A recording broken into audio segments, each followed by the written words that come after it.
Juice കുടിക്കാൻ എന്നെ വിളിച്ചോണ്ടിരുന്നിട്ട് നിങ്ങൾ 6 മായി നോക്കിണ്ടിരിക്കണത്. 2 പ്രിയദർശിനി ബസ്സാണ് മിസ്സായത്. ഞാൻ ഈ പ്രകൃതിയൊക്കെ ഒന്ന് ആസ്വദിക്കട്ടാ. അപ്പൊ മനസ്സിലായില്ല, ഓരോരുത്തർക്കും ഓരോ ആസ്വാദനം ഉണ്ടെന്ന്. നിന്റെ ആസ്വാദനമൊക്കെ എനിക്കറിയാം. നിനക്ക് 5ാം ക്ലാസ് തൊട്ട് ഒരു മുടിഞ്ഞ പ്രേമം ഉണ്ടായിരുന്നു. അതൊക്കെ ഒരു കാലം എന്റെ തോറ്റ മെമ്പറെ. അത് വർഷങ്ങളോളം നീണ്ടു നിന്നല്ല. പിന്നെ എന്താ തേഞ്ഞ റൊട്ടിയായത്? അന്ന് എനിക്ക് ഗവൺമെന്റ് ജോലിയോ സൗന്ദര്യമോ ഇല്ലേ. അപ്പൊ ഇപ്പോഴാ? ഇപ്പോഴും അതില്ല. അതല്ലേ ഞാനിങ്ങനെ വായി നോക്കി നിൽക്കുന്നത്. ഉള്ളത് സമ്മതിച്ചല്ല. വിഷയം വിട്, നമുക്ക് ജ്യൂസ് എവിടെയോട്ട് പോവാം. പ്രേമം പൊളിയാനേ സർക്കാർ ഉദ്യോഗം മാത്രമല്ല കാരണം. പിന്നെ 5ാം ക്ലാസ്സിലെ പരീക്ഷയ്ക്ക് അറബിക്കടലിൽ റാണി ആരെന്ന് ചോദിച്ചപ്പോഴേ നീ എന്താ ഉത്തരം എഴുതിയച്ച? ഝാൻസി റാണി എന്നാ. നീ വളരുമ്പോഴെങ്കിലും കുത്തി വരുമെന്ന് വിചാരിച്ചു. പിന്നെ അവളെ മാത്രം കുറ്റം പറഞ്ഞിട്ട് കഥയുണ്ടാടേ. പ്രിയ സത്യങ്ങൾ വിളിച്ചു പറയരുത്. വരൂ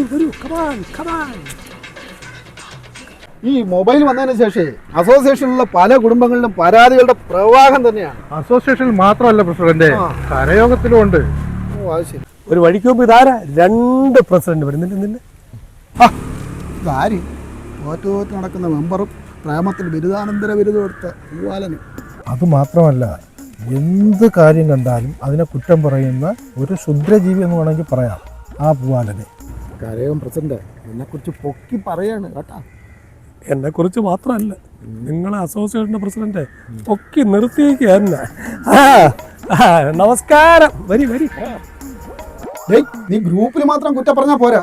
അസോസിയേഷന്റെ ഒരു പ്രവർത്തനത്തിനും നിന്നെ കാണുന്നില്ല.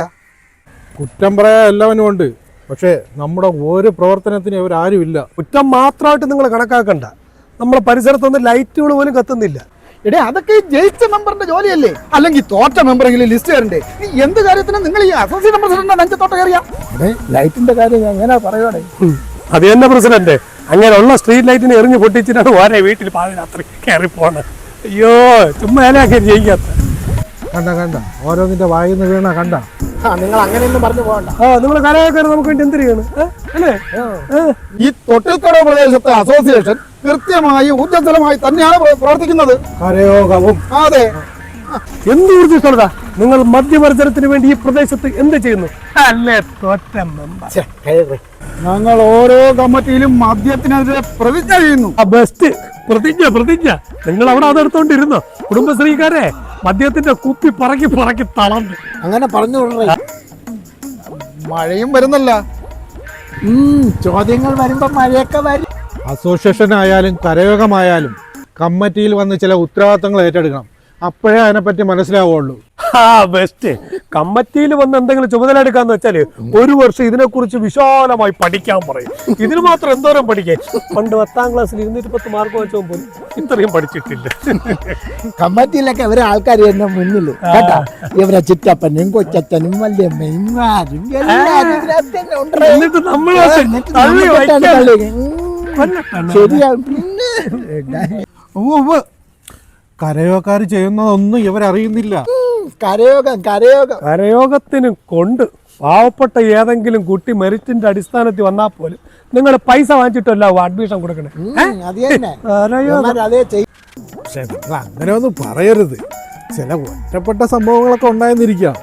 പക്ഷെ ഞങ്ങൾ മരണ വീട്ടിൽ വന്നാൽ വില കൂടിയ പട്ട് വാങ്ങിച്ചാണ് പുതപ്പിക്കുന്നത്. ജീവിച്ചിരിക്കുമ്പോ ഒരു സഹായം ചെയ്യാതിരുന്നിട്ട് മരിച്ചിട്ട് ഒരു പട്ടുകൊണ്ട് വിരിച്ചിട്ട് വല്ല കാര്യമുണ്ട്? എന്റെ പ്രസിഡന്റ്, ഇവര് നിങ്ങളുടെ സമുദായത്തിലുള്ളതല്ലേ?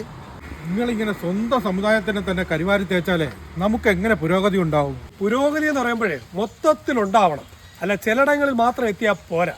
പിന്നെ ഈ കരയോഗത്തിനെ മൊത്തത്തിൽ അധിക്ഷേപിച്ചതല്ല, നല്ല രീതിയിൽ പ്രവർത്തിക്കുന്നവരും ഉണ്ട്. പക്ഷെ ചിലയിടങ്ങളിൽ മൊത്തത്തിൽ പാളിച്ചകളും ഉണ്ട്. ശരിയാണ്, അതാണ് വേണ്ടത്. ഒരു കാര്യം ചെയ്യാം, നമുക്ക് ജ്യൂസ് കുടിക്കാൻ പോകാം. അസോസിയേഷനുകളും കരയോഗങ്ങളും ഒക്കെ നാടിൻ്റെ ഉന്നമനത്തിനും പുരോഗതിക്കും വേണ്ടിയുള്ളത് തന്നെയാണ് എന്ന് കരുതി വിമർശനത്തിന് അതീതവുമല്ല. ഉറങ്ങിക്കിടക്കുന്ന സംഘടനകൾ ഉണ്ടെങ്കിൽ മാത്രം ഉണർന്ന് പ്രവർത്തിക്കുക.